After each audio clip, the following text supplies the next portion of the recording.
Hello everyone, welcome back to our YouTube channel Appify.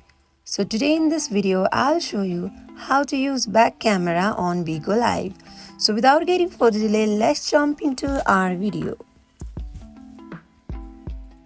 First of all, open up Bigo Live. Make sure you have already downloaded Bigo Live on your device. When you tap on it, it will show you this kind of interface. Here, in order to go live, tap on video icon on bottom. So here it is, click on it.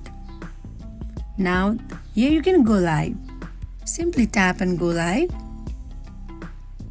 Now as you can see that this is your front camera. I am simply covering my camera.